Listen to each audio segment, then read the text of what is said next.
hear this, you are not alone. This is the resistance.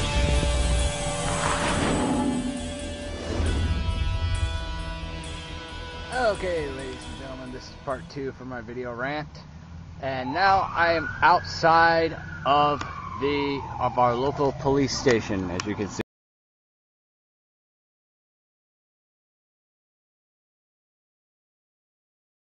Very troubling question.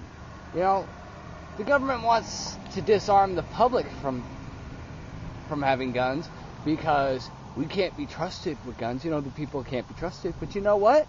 The police, they're people too. You know, they're susceptible to the same weaknesses and whatnot that the rest of us are. And, you know, they face, you know, I know a lot of people don't like the police and whatnot, you know, and I'm in the same boat. I don't really have that great of a fondness for the police either. But, you know, in all reality, you know, they do face a lot of pressures, and, you know, they do put their lives on the line a lot. And, you know, regardless of their circumstances, you know, they're still human beings, and they can easily succumb to pressure as well. Or even just become arrogant, psychotic pricks, like a lot of cops are. You know, I'm not saying all cops are that way, but, you know, a lot of them are. And go trigger happy with their guns. We see it all the fucking time in the news, where cops are going trigger happy with their guns. You know, sometimes for reasons that weren't even valid. So, what makes these people more worthy to have guns than the average man? Oh, is it because there's so many people in the world? Well, you know what? The Roman Empire was a huge fucking empire. They didn't have guns. But yet, you know, the Roman Empire generally kept order pretty well. You know, not to say that was a good thing, but, you know, as far as... You goddamn little... Ow!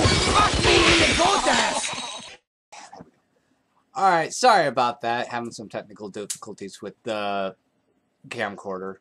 But what I was saying is, the Roman Empire, you know, they had a shitload of people. And the officials appointed to protect the city and keep law didn't have guns, but yet they kept order pretty well. You know, I know Rome was kind of a dictatorship and all that, but, you know, the point still gets across. Or let's say England prior to guns, you know, another big city, you know, their police kept order pretty well without guns. So, what, just because there's more people in the world, we have to have cops who have guns? No, I don't fucking think so. Not when they've got taser guns, beanbag guns, and all the other non-lethal weapons that they have that will put your ass down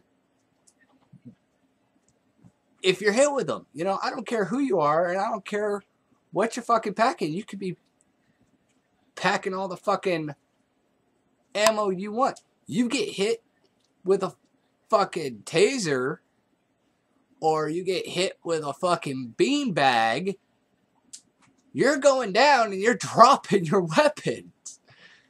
You know, the cops don't need to rely on these fucking guns.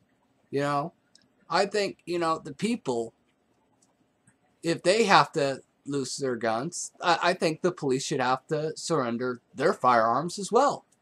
You know, make it an even playing field. But you know what? The government's not going to do that. But even if they were to take our guns, you know, there's still ways we can defend ourselves. Like I talked about in a previous video, where I hit the head of the New World Order in the head with a frying pan. You know, there's ways to defend ourselves against tyrannies and whatnot. And, you know, I'm going to discuss that more in segment 3. But mostly what I wanted to say in this little segment, I'm sorry for the technical issues, but, you know, what I wanted to say was, you know, it's a double standard to say that the people can't be trusted with guns when the cops themselves are, in fact, people and have demonstrated themselves to be irresponsible.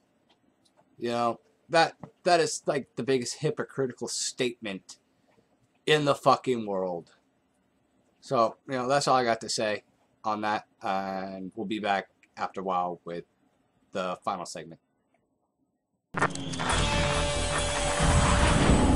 You can hear this.